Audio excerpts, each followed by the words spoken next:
চালিয়ে যাব পার্লামেন্ট পর্যন্ত। কোন ধরনের সন্ত্রাস, কোন ধরনের দখলদারিত্ব, কোন ধরনের চাঁদাবাজি আমরা মেনে নেব না। প্রিয় পীরগঞ্জবাসী, আপনাদের সামনে আমরা তরুণরা এসে উপস্থিত হয়েছি। আপনারা আমাদেরকে দোয়া করবেন, আমাদের সাথে থাকবেন, আর আমাদের কাছ থেকে জবাবদিহিতা আদায় করবেন। যদি আমরা আমাদের ওয়াদা পূরণ না করি, আপনারা আমাদেরকে মসজিদ থেকে নামিয়ে ফেলবেন। পীরগঞ্জবাসী, আপনারা জানেন আপনাদের এলাকায় চাঁদাবাজি কি হচ্ছে নাকি হচ্ছে না? সন্ত্রাস দখলদারিত্ব হচ্ছে নাকি হচ্ছে না? সেগুলো বন্ধ করার জন্য একমাত্র শক্তি কারা? ছাত্র জনতা, নাগরিক এবং এনসিপি সকলে মিলে এমন প্রতিরোধ গড়ে তুলবে শহরে কোনা কাঞ্চিতে কোন ধরনের সন্ত্রাস, কোন ধরনের দখলদারিত্ব, কোন ধরনের চাঁদাবাজি আমরা মেনে নেব না। সকলে এক একজন পাহারাদার, এক একজন প্রতীক্ষাকারী, এবং আপনারা প্রত্যেকটা মানুষকে রক্ষা করবেন। এই কথা আমাদেরকে দিবেন এবং আমরাও আপনাদের সাথে থাকবো ইনশাআল্লাহ। টানা সপ্তমবারের মতো বেস্ট টিস্যু পেপার ব্র্যান্ড হিসেবে স্বীকৃতি পেয়েছে বসুন্ধরা টিস্যু।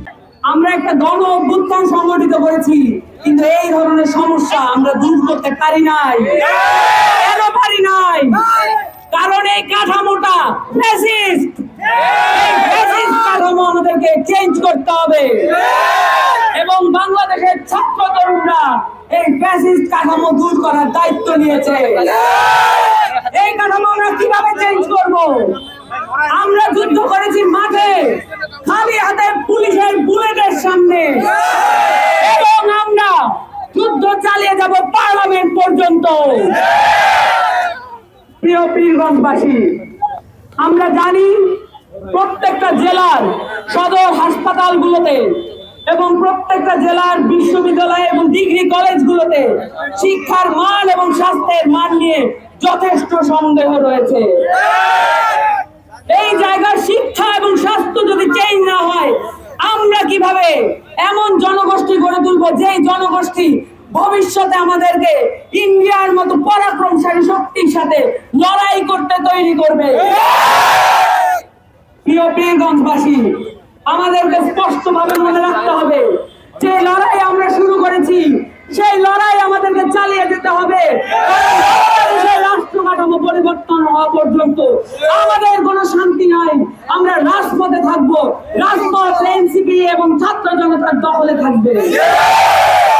প্রিয় পীরগঞ্জবাসী, আপনাদেরকে আবার মনে করিয়ে দিতে চাই, আমাদের এই 96 থেকে 98% জনগোষ্ঠী মুসলিম। আমাদের উপর দায়িত্ব আছে। আমাদের দেশের একটা মানুষও যদি অভাবে থাকে, অশান্তিতে থাকে, তাকে শান্তিতে রাখার আগ পর্যন্ত আমরা ঘরে ফিরে যাব না।